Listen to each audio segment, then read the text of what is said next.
Zainteresirani so morali prinesti s seboj kartico zdravstvenega zavarovanja in osebno izkaznico. Brez naročanja, zato da lahko izbiram cepivo.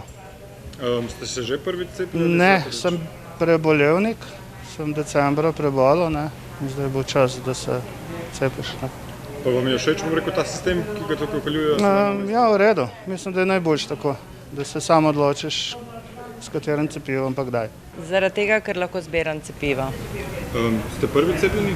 Ja, prvič bom in samo enkrat bom, ker sem prebolevnica. Cepljenje je steklo ob 12. Naša kamera pa je cepilni center obiskala 2 uri pozneje.